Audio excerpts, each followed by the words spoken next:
Hi everybody and welcome to English Digest. I'm Pat. I'm Leah. And we're starting our literature article for this month. And we did some Russian literature last month. Now we're going into some French stories, but these are kind of light, fun adventure stories. Nothing too deep or nothing too weird going on here. This is a bit of a fun adventure about a character called Arsène Lupin. Who there was a Netflix series, I think. It's either current or not that long ago. Right, Lupin. I haven't seen it. I haven't seen it yet. I've been having to be in the mood to watch a show in French, which is not a problem. I think it is in French. But yeah, it looks like it's really good and it gets great ratings. So, and I'm gathering it's going to be all about a version of Arsène Lupin. Yeah, I had heard of Lupin as the character. I hadn't actually read any of his stories. I checked a couple out before writing this article. Okay. Yeah, it's definitely a kind of an interesting... It's almost like a detective story in reverse. Yeah. So I think... I remember you talking about Sherlock Holmes a month ago. And here we are, right? Yeah. Do you quite like detective mystery stories? Well, it's really interesting to me to see this that we're talking about because it feels like we're really in a genre that over the next 3 days, what we're talking about, it feels like we're in the genre that was the hit of the time, probably. Everybody wanted to see something like this. You have the detective stories, the mysteries, the Hercule Poirot, things like that, Agatha Christie. But yeah, these were very popular stories at the time, and I definitely like Sherlock Holmes and detective stories. Yeah, what about the kind of like hard-boiled detective fiction, like Raymond Chandler stuff? Yeah, I love it personally. See, I haven't really read that much of it, but I know it's a little bit more the tough guy kind of sort of style, kind of the Clint Eastwood characters, and maybe that puts me off a little bit. I really like the cerebral part of Sherlock Holmes. Not necessarily the opium aspect of it, but the cerebral part of it. And I like what they did in the movie with the guy who's an Iron Man. Robert Downey Jr. Yeah, I love what they did in the movies with him, where he would pre-think 7 or 8 steps ahead before the action happened. And that, to me, was really fitting for Sherlock Holmes's brain and the way he thinks. We will get back to Sherlock Holmes in day 2 because he was quite an influence on this character. True. But we're going to start day 1 by telling, in fact, this is a combination of 2 of the short stories about Lupin. So let's read through and then we'll be right back. Travelling from France to the US by ship, Bernard d'Andrézy finds himself mutually attracted to fellow passenger Nellie Underdown. However, the passengers are astonished to learn by telegram that the legendary burglar Arsène Lupin is also aboard, and in disguise. Soon afterward, someone's jewellery is stolen in mysterious circumstances. Upon arriving in the US, d'Andrézy recognises the French detective Ganimard standing on the dock. D'Andrézy hands his camera to Nellie. It turns out that d'Andrézy is Lupin, and that Ganimard, who has been pursuing him for a while, knows it. Lupin had concealed the jewels in the camera, but Nellie understands Lupin's intent to continue their romance as partners in crime. Disgusted, she drops the camera in the ocean, not only parting him from his loot, but rejecting his affections. Heartbroken, Lupin allows himself to be arrested and taken back to France. While imprisoned, Lupin claims that he will escape before his trial. With the public and the police watching his every move, Lupin has the chance to escape after attending an interrogation at the court. However, he refuses and voluntarily returns to prison. 2 months later, when his trial begins, Lupin has a very different appearance. Ganimard is summoned and declares the prisoner is not Lupin. The man in Lupin's prison cell is released, and Ganimard follows him, suspecting the man is in league with Lupin. In the end, it turns out the man was Lupin all along. He overcomes Ganimard with martial arts and explains the whole scheme. Ganimard accepts that he's been beaten and will say nothing of how Lupin escaped. as this will ruin his reputation. The master criminal is free to continue his adventures. So we are traveling from France to the U.S. by ship. And that's how we start out our story. We get a little bit of a background, right? We're right in the middle of a story about Lupin, it looks like. And Bernard d'Andrézy finds himself mutually attracted to fellow passenger Nellie Underdown. So this character, Bernard d'Andrézy, finds himself mutually attracted to. Normally that would mean that they both have an attraction to one another. It's a mutual attraction. I like you, you like me. Yeah, that's right. So, and that's the setup. We've got this character who's kind of falling for another character who's kind of falling for him. Then things take a turn. Big turn. However, the passengers are astonished. They are really shocked and surprised to learn by telegram that the legendary burglar Arsène Lupin is also aboard and in disguise. So we've got a telegram. Now, this is an old way of communication. It involved sending signals through big, long electrical cables, and you'd have a trained operator on either end who'd get a message in a language, turn it into code, send the code, then the guy at the other end would decipher the code and go, here's the message. And it was just a very old way of sending very rapid messages across a country, and there was these transatlantic cables that could send messages from the US to Europe. Super fascinating when you think about it. It's the predecessor of the fax. It's the predecessor of the text message. Email, yeah. Right? That instant gratification that we have today used to take a couple of steps that were very complicated. And they learned by that telegram, the people aboard the ship, I'm gathering, that the legendary burglar Arsène Lupin is also aboard. Okay, this guy is a burglar. That means he steals things from people. He takes things. He burgles them. The verb is to burgle. We don't use it very much. It's more common in the UK, I think. Is it really? Yeah, we'd often think of a burglar. And a burglar specifically is somebody who would rob a house. Right. They wouldn't be necessarily on the street robbing people, but they would take things off of people, like a watch or so? No, a burglar would be a specific type of criminal who goes into a house or a property and steals the things then. Well, he is on board, this burglar, and he's also in disguise, which means he doesn't look like he would normally look. Maybe he's wearing a fake nose. Maybe he has a monocle. Maybe he's got a top hat that hides him, or a mustache, or who knows? Maybe he's wearing some very interesting makeup to make him look like a different person. So, of course, that means that the passengers are all going to look at each other and think, dun, dun, dun. One of us is Lupin, which, oh my goodness. Who's the thief? At least it's a thief and not a murderer, right? Because you get the Murder on the Orient Express sort of style where it's like, who done it? Yeah, and of course, if that's going to happen, there's going to be a theft. Soon afterwards, someone's jewelry is stolen in mysterious circumstances. Oh my. Yeah, so so we've got someone's jewelry, their diamonds, their pearls, and it's stolen in mysterious circumstances. And of course, when we have these stories, it's never like someone pushed the person down and took their jewels. Right. It wasn't they held a gun on them and said, "Give me your jewels." No, it was taken from a locked cabin, from a locked box in the middle of the day. All of the windows were closed and locked. Like, There's how no on way earth, to get in. How did this happen? It's that kind of crime. Upon arriving in the U.S., d'Andrézy recognizes the French detective Ganimard standing on the dock. So, we see d'Andrézy is probably not too happy about that, but we don't really know why yet. Yeah, so he's recognized him, which means he knows who this French detective is. And that's a bit of a clue. D'Andrézy then hands his camera to Nellie. Okay, so this is the girl or the woman he's become mutually attracted to. He's given her, please, can you hold my camera? So again, we're kind of suspecting at this point something's not quite as it seems. It turns out that d'Andrézy is Lupin, and that Ganimard, who has been pursuing him for a while, knows it.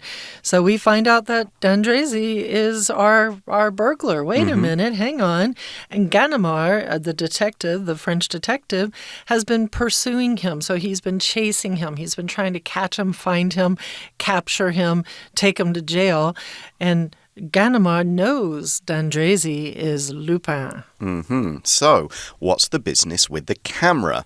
Lupin had concealed the jewels, remember these jewels that were stolen, in the camera, but Nellie understands Lupin's intent. So she kind of figures it out at the same time as the audience, the readers do, that, wait a minute, the jewels were in the camera. He gave me the camera. He's the criminal. And she figures out what he means by giving her this. He's saying, keep the jewels for me. We'll get them back later because if I don't have the jewels on me, then I'm not guilty of any crime. What I like about the female characters in a lot of detective stories is that very often they are either a main role of a bad guy or they are quite intelligent. So it lets them have a level of equality that you don't get in some stories. Yeah. And she knows that she knows something's up with this camera. There are jewels concealed, hidden inside. Just a random side note on conceal. If you've ever heard the word concealer, for you women out there, you might put on concealer to hide blemishes on your face. That's called concealer. Concealed here means that it is hidden inside the camera. Yeah. And she understands what Lupin is up to. His intent is to continue their romance as partners in crime. So he's saying, look, if you help me, then we've stolen these jewels together. We can be rich. We'll have a great future. We'll run off into the sunset. We'll live on an island somewhere out in the middle of nowhere. But she's not having any of it. Nope, she's smart. Yeah, we see, disgusted, she drops the camera in the ocean. So she's disgusted. She can't believe that he's lied to her about who he is. He's stolen these jewels from another passenger. He's trying to make her his accomplice in this crime. She is disgusted. If you're disgusted by something, you hate it. You don't like it at all. Yeah, you're like, this is just wrong, and I'm not having any part of it. Okay, and so she has dropped the camera in the ocean, not only parting him from his loot, but rejecting his affections. So I think they are no longer mutually attracted to one another here.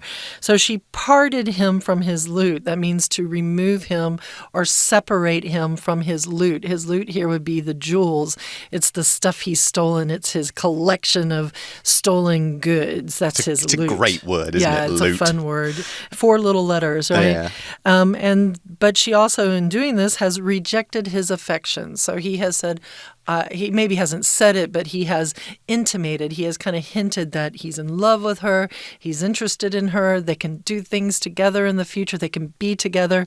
That's his affections, his showing of love and interest in her. And she's like, I'm rejecting that. Here's your camera, it's going in the ocean, you stinker. Yeah, rejecting someone's affections would be if someone, like, you ask them out and they say no, you tell them how you feel and they say, I'm sorry, I Just don't not interested feel that way about you. Yeah. So she is disgusted, but Lupin, we find, is heartbroken. He was really wanting to be with this woman. Yeah, seems like it. And that's maybe why he just gives up. He allows himself to be arrested and taken back to France. So maybe he's okay, if I can't have her, then okay, detective, take me away. Take me away. I don't want to survive in it. You know, the romantic throw me French in jail. heart, right? Take me away. Yeah. I'm done. I'm brokenhearted. Now that is actually, if you read the Lupin stories, this whole bit on the boat and then the dock is one entire story. Right. It's called The Arrest of Arsène Lupin. Now there is a kind of a story in the middle where he does some stuff in jail. But then the third story in the first set is his escape. And we're going to look at that in just a moment. But first we're going to hand over to our Chinese teacher. 听众朋友大家好，我是安娜。我们今天开始要带大家看小说咯。我们要看的这个月的经典呢是犯罪经典。亚森罗平其实大家应该都听过吼。如果不知道的话呢，我们可以谈谈看。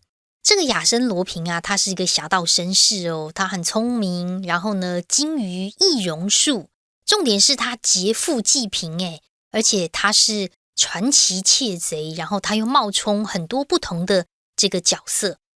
所以亚森罗平啊这种犯罪经典，我们这样讲的时候，是不是你的脑中也有闪过一些其他的犯罪经典？例如说像是福尔摩斯探案啊，甚至是莱佛士的冒险故事呢？没错，其实啊这些故事啊大概都差不多都是一些犯罪经典，而且他们其实都互相有一点关系耶，我们明后天会谈到。好，今天先来看一个亚森罗平的其中一个经典故事。那要谈故事的时候，就一定要谈几个角色啦。这个角色呢，首先我们看到的是在第一段第一句出现的逗点之后的 Bernard Dandridge。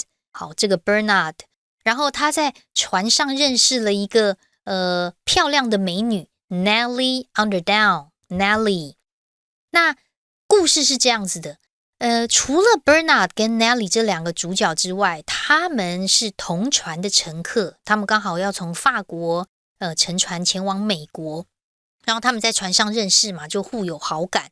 不过后来呢，发现啊，传奇窃贼亚森罗平也潜伏在船上然后后来真的船上居然有人他的珠宝就被偷了。好，那当然后面就会有侦探啊，侦探就要去抓这个窃贼之是谁。所以在第一段的第4句也出现了另外一个主角，就是这个法国侦探，叫做 Ganimard 加尼马尔，大概就是这几个主角在故事当中。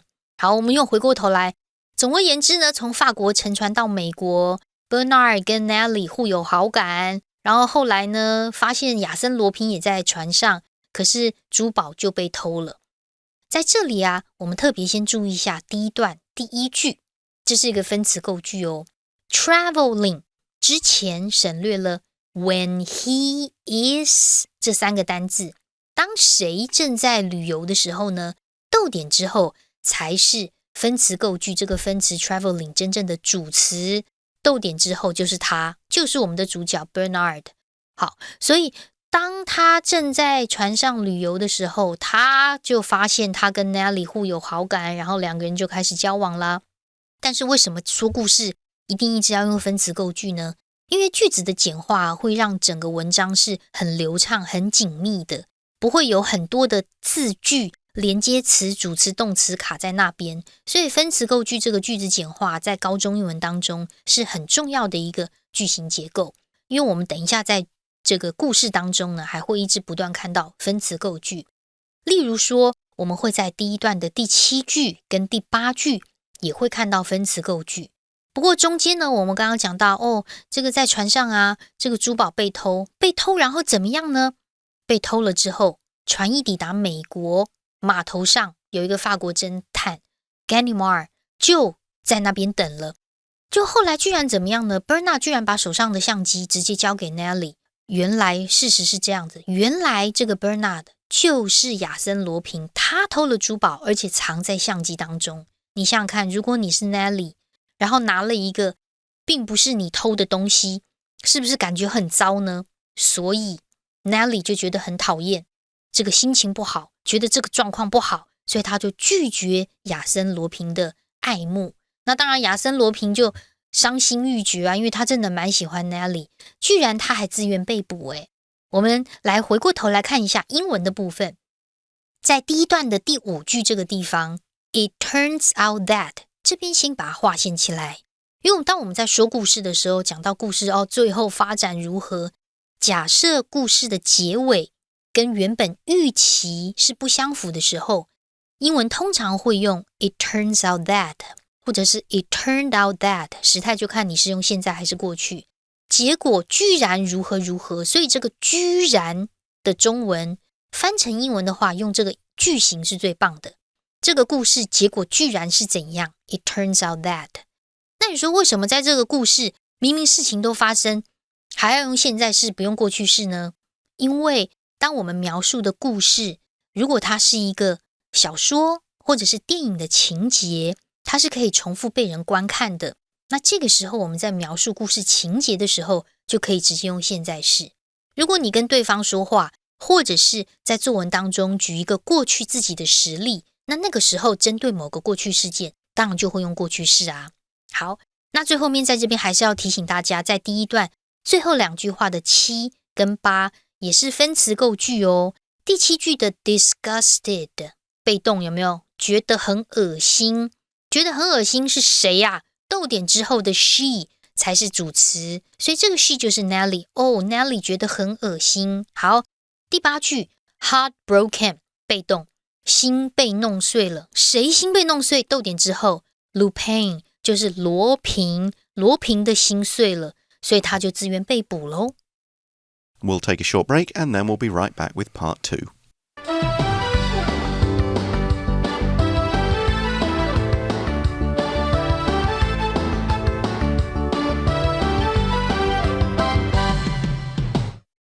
Okay, so we're following on from our last section, which was talking about one of the stories from Arsène Lupin. And we're moving now into a third story, not the second, but the third story of Lupin when he's in jail. And it says, while in prison. So while in jail, Lupin claims that he will escape before his trial. This is where we get the mystery that I was talking about earlier about the detective stories and the genre that was probably popular at the time. This sounds like a Harry Houdini thing, right? Mm-hmm. It's like, is there going to be this amazing escape from the jail? Yeah, because it's not like he's planning to in secret. He's actually telling the judge, it's like, I will not be here for my trial. I am going to escape. Right. And like, so they all know it. It's the reporters will report it. It'll be in the papers. Everyone has heard Lupin saying, I will escape from this jail. So what's going on then? Well, we see with the public and the police watching his every move, Lupin has the chance to escape after attending an interrogation at the court. So he has a chance. That doesn't necessarily mean he does it, does he? So there's an interrogation, which means an interrogation is where you get asked a lot of questions, and it's not an interview where it's a polite, friendly discussion. It's more of a, you tell us what you're doing, or you'll get in even worse trouble. It's a more forceful questioning. A lot of times in America, when you have someone who is brought into jail for a crime, they will be interrogated at the jail before going to court. And then when they go to court, yeah, it might be called interrogation, but for me, interrogation is more when you're giving that first round of information away. But some people lawyer up, which means they get a lawyer and the lawyer says, don't say anything. And then they have to do the interrogation or all the questioning and trying to get the information out of the guy at the court instead. So we then see, however, he refuses and voluntarily returns to prison. Very interesting. Yeah. Now, this is, if you read the story, this is kind of part of what it's part of his way of tricking people, that he refused this chance to escape. Because what actually happens, he finds that the carriage taking him back to the prison has got a false door. Right. And he gets out. But instead of going, all right, I'm running away, he walks back to the prison and says, I am back. Let me back in. He voluntarily returns to prison. But this gives everybody the wrong idea about what's going on. Right. So this is almost part of the trick. But he voluntarily does it. He does it without being forced to. He actually shows up and says, no, I am choosing to come back to prison. I volunteer to go back to my cell. As opposed to involuntarily when someone would capture him and force him to go back. 2 months later, against his will. 2 months later, so he didn't go away. He had the chance to escape, and now we're in jail. He's there in jail for 2 more months. 2 months later, when his trial begins, Lupin has a very different appearance. Okay, we do know a little bit about this character. If you've read anything about this character, he is a master of disguise. I know we're going to talk about it a little bit later, but is that what they're talking about with this different appearance? I'm kind of confused. Yeah, well, we see Ganimard is summoned. Remember, the detective from part 1 is summoned and declares the prisoner is not Lupin. So he's summoned. He is officially called to the court. The judges say, okay, find Ganimard. He knows who Lupin is. Bring him here. So it's not just kind of called up, say, hey, do you mind coming over? It's more of an official. You will appear at the court. We need you kind of thing. That's what summoned means. So Ganimard comes. He looks at this man who is supposed to be Lupin and then declares, so loudly and openly, almost officially states, that's not Lupin. Right. That is not the guy I arrested. And you can see that he means it very intently because we have an exclamation point at the end of the sentence. So that's there to state how emphatically it's like, that is not Lupin. Yeah. And he's like pounding his fist on the table or something. So, of course, 2 months ago, there was this kind of almost escape where Lupin had the chance. So all the police and the court and Ganimard are now thinking, wait a minute, there must have been a switch. The real Lupin got out then, and this guy who's who then admits he has a different name, for 2 months. is a fake, a guy that Lupin paid to be in jail for 2 months. And Ganimard's not having anything of Exactly. it. So the man in Lupin's prison cell is released, and Ganimard follows him because he suspects the man is in league with Lupin. So they let him go. They let the guy in Lupin's cell go. He is released. He's let go. But wait, the French detective follows him. Why? Because he thinks that, well, this guy they let go is in league with Lupin. In league with someone means that you're cohorts with them. You're in the same team as them. You're joined together in crime, maybe. Yeah, he thinks, okay, Lupin paid one of his friends to be in jail for 2 months and then get released because he's not the criminal. Right. And so therefore, if I follow this guy, then he'll lead me to Lupin and I can arrest him. But in the end, it turns out that the man was Lupin all along. So yes, everybody thought it wasn't Lupin, but it really was. So they actually released the guilty guy. This is what we call the long game. Yeah. I don't know if you know, sometimes people play the short game, which means they try to get everything done in 12 hours or 24 hours. But the long game, you might wait like 5, 6, 7 years or 20 years before you get what you want. And that's kind of what Lupin did, because he waited 2 months to get what he wanted, to get out of that prison cell and be let go. Yeah, and during that time, he obviously changed his appearance we find out he used a few medicines and drugs and didn't eat and changed how he looked. Maybe that found kind of some thing. dirt on the floor. And did stuff with it, like trained his facial muscles so he looked completely different. He did something like PETA in the Hunger Games, where he turned himself into a babbling brook of rocks so that people wouldn't find him. He disguised himself with makeup somehow or another. Okay, so... But then Lupin, overcomes Ganimard with martial arts and explains the whole scheme. So we'll talk about the Sherlock Holmes influence tomorrow, but this is another one. Ganimard knows some martial arts. He knows some like Kung Fu, some ways of fighting with hands and fists. So he defeats Ganimard. He doesn't quite beat him up, but he means that, okay, you can't take me. I'm stronger than you. I'll beat you up. I'll defeat you in combat if you try and grab me. And then he tells Ganimard exactly how he did it. Right, and that's one of the things that's great about these kinds of stories and this genre and this general period of time, is that you've got the bad guy always explaining why they were a bad guy or how they were the bad guy. A lot of times it'll be as they're pointing a gun at the soon-to-be victim, and they're like, and then I did this and did that, and then the victim somehow gets free, and the everything is good in the end. However, Lupin is our main character. The bad guy. So he's our bad guy, but he's also our main character that people are probably rooting for in some ways. So he's the one who's going to get away in this. Yeah, because Ganimard accepts that he's been beaten. He's like, okay, you beat me. I can't arrest you because you'll just knock me out. I can't tell everybody what's happened. I will ruin my reputation if I do. He'll say nothing of how Lupin escaped, because otherwise everyone will know he tricked me. So therefore, where's my career as a detective going to go if this guy can trick me so easily? His reputation will be ruined. The master criminal is free to continue his adventures. Dun, dun, dun. Yeah. Right? You need to have that kind of dun, dun, dun, which tells us there are going to be more adventures, which we know there are a number more that come after this. So, yeah. So now the way that Lupin has acted here is something we'll talk a bit about in the third day of our article, because the way he's doing it with disguises, he's not really hurting anybody. He's being a gentleman and explaining what's going on. And that is all about who this character is and what makes him kind of interesting to people. So he's not just, he's a baddie, he's a criminal, he needs to be defeated. The way he does it makes him almost the hero. Almost like a Robin Hood sort of character. Exactly. Rob from the rich and give to the poor. Yeah. Maybe he gives to the poor. We don't know. No, we don't know. But we will talk about that in the other two parts of our article. Right now, though, we're going to hand over to our Chinese teacher, and then we'll be back to wrap things up. 我们刚刚就停在这个所谓的分词构句很重要。那分词构句通常会省略的就是 when, because, if, although 这些生活当中很常用到的连接词，不管是表时间、表原因、表条件，或者是让步的虽然 although。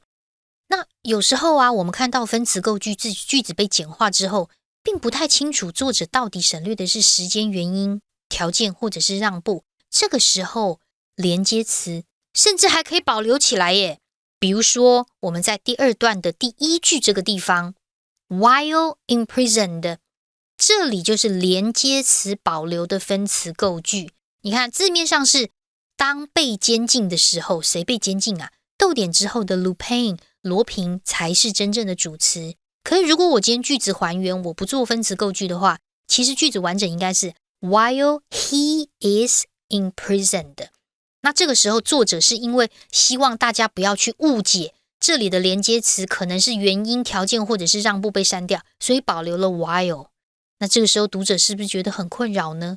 这个分词构句到底什么时候连接词要保留，什么时候不要保留呢？那就看你写句子的人希望读者能够怎么样解读，或者是你希望讲得清楚一点，就可以把连接词做保留。